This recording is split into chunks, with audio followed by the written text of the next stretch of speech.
नमस्ते दोस्तों। स्वागत है आपका आपके अपने चैनल इंग्लिश विद शिविका में। आज का दिन आपकी लाइफ का एक टर्निंग पॉइंट होने वाला है। क्यों? क्योंकि आज आप सिर्फ इंग्लिश सुनेंगे नहीं, आज आप इंग्लिश बोलना शुरू करेंगे। अक्सर लोग कहते हैं कि इंग्लिश सीखने के लिए ग्रामर की मोटी-मोटी किताबें पढ़नी पड़ती है, पर मैं कहती हूँ नहीं। इंग्लिश एक भाषा है और भाषा सुनकर और बोलकर सीखी जाती है। जैसे आपने अपनी मातृभाषा सीखी, आज डे 1 है और हम बिल्कुल जीरो से शुरू करेंगे। अगर आपको अपना नाम भी इंग्लिश में बताने में डर लगता है, तो यकीन मानिए, इस वीडियो के खत्म होने तक आप आत्मविश्वास के साथ छोटे-छोटे वाक्य खुद बनाएंगे। तो अपनी नोटबुक निकाल लीजिए या बस ध्यान से सुनिए और मेरे साथ दोहराइए। चलिए शुरू करते हैं।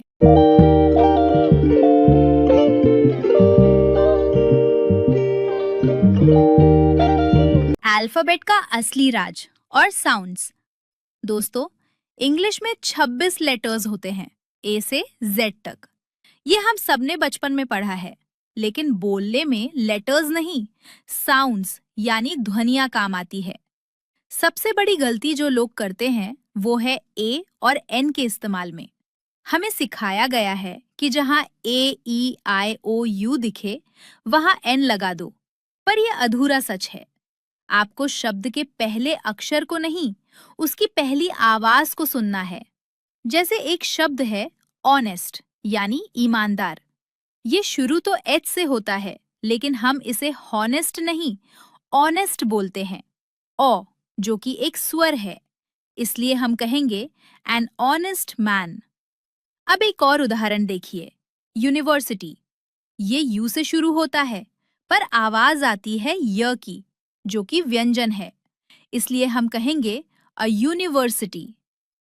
चलिए मेरे साथ प्रैक्टिस कीजिए। मैं एक शब्द बोलूंगी, आप मन में सोचिए ए आएगा या एन। एप्पल, एन एप्पल, सही। बुक, ए बुक, सही। अम्ब्रेला, एन अम्ब्रेला, सही। यूनियन, ए यूनियन, सही। आवाज पकड़ना सीख गए तो आधी जंग जीत गए। दिस और दैट, इशारों की भाषा। अब हम अपने पहले वाक्य बनाना सीखेंगे। जब भी हम किसी चीज की तरफ इशारा करते हैं, तो दो शब्द सबसे ज्यादा काम आते हैं, दिस और दैट। दिस का मतलब है ये, यानी जो चीज आपके पास है, जिसे आप छू सकते हैं। दैट का मतलब है वह, यानी जो चीज आपसे थोड़ी दूर है। सोचिए आप किचन में हैं, आपके हाथ में एक कप है, आप कहेंगे दिस इज अ कप। अब किचन की शेल्फ पर एक प्लेट रखी है जो दूर है, तो आप कहेंगे दैट इज अ प्लेट। यहाँ एक बात का ध्यान रखें, स्पोकन इंग्लिश में हम अक्सर ये को ये और वह को वो बोल देते हैं। जैसे ये मेरा पेन है, दिस इज माई पेन। वो तुम्हारी कार है, दैट इज योर कार। आइए कुछ और प्रैक्टिस करते हैं। दिस इज अ टेबल, ये एक मेज है। दैट इज अ विंडो, वह एक खिड़की है। This is a beautiful flower, ये एक सुंदर फूल है। That is a big house, वह एक बड़ा घर है। दीज और दोज, जब चीजें ज्यादा हों।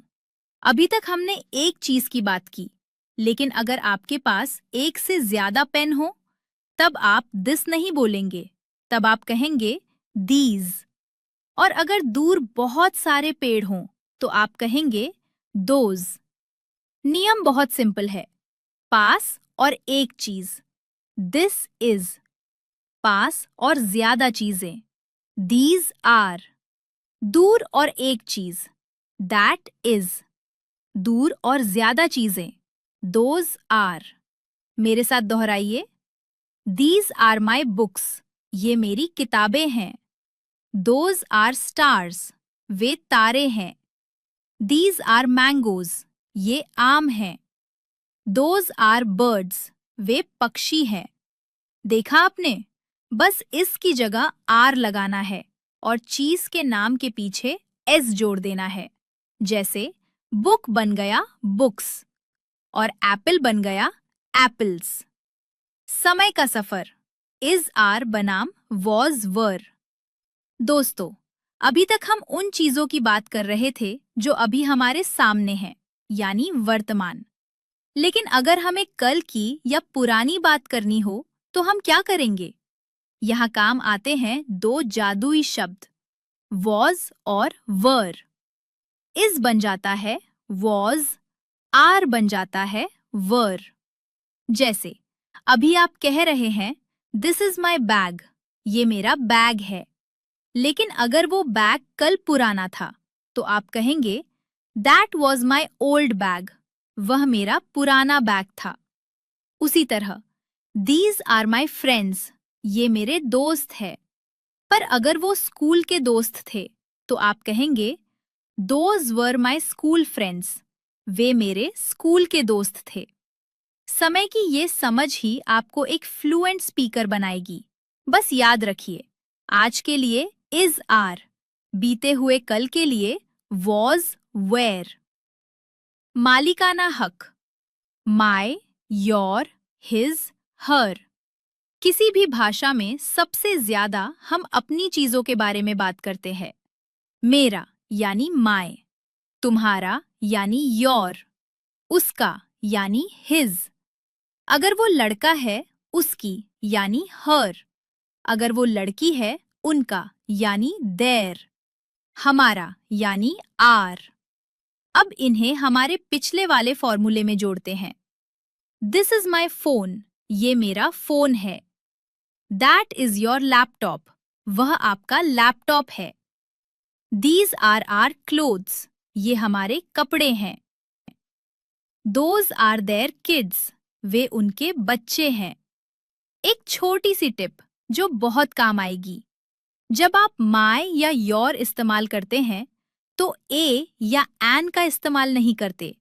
कभी मत कहिए this is a my pen, सीधा कहिए this is my pen. Simple और सही। वोकैबुलरी का खजाना और डेली लाइफ इंग्लिश बोलने के लिए शब्दों की ताकत चाहिए। आज से एक कसम खाइए, अपने घर की हर चीज को उसके इंग्लिश नाम से बुलाएंगे। Bed, pillow, blanket, mirror, wardrobe, clock, curtain. जितनी बार आप इन शब्दों को सुनेंगे और बोलेंगे, आपका दिमाग इन्हें अपना लेगा।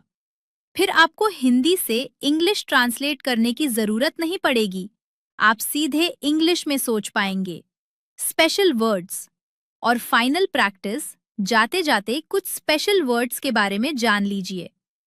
कुछ शब्दों में ज्यादा बताने के लिए एस नहीं लगता, जैसे एक बच्चा है तो चाइल्ड, ज्यादा है तो चिल्ड्रन। एक आदमी है तो मैन, ज्यादा है तो मेन। एक औरत है तो वुमेन, ज्यादा है तो विमेन। ध्यान दे, इसे विमेन बोलते हैं। इन छोटी छोटी बारीकियों को समझना ही आपकी इंग्लिश को दूसरों से अलग बनाएगा। तो दोस्तों, आज डे 1 में आपने सीखा साउंड्स का खेल, दिस, दैट, दीज, दोज का सही इस्तेमाल और समय के हिसाब से शब्दों को बदलना। आज का होमवर्क, अपने घर की 10 चीजों की एक लिस्ट बनाइए और उन पर सेंटेंसेस बनाकर कमेंट में लिखिए। जैसे this is my bed, those are my shoes. मैं हर कमेंट को पढ़ूंगी और जहां गलती होगी उसे ठीक करूंगी। अगर आपको ये लंबी और डिटेल क्लास अच्छी लगी तो वीडियो को लाइक करें और अपने उन दोस्तों के साथ शेयर करें जो घर बैठे इंग्लिश सीखना चाहते हैं। चैनल को सब्सक्राइब करना ना भूलें। जुड़े रहिए इंग्लिश विद शिविका के साथ। मिलते हैं कल डे 2 की क्लास में। तब तक के लिए प्रैक्टिस करते रहिए, सीखते रहिए। धन्यवाद। Thank you.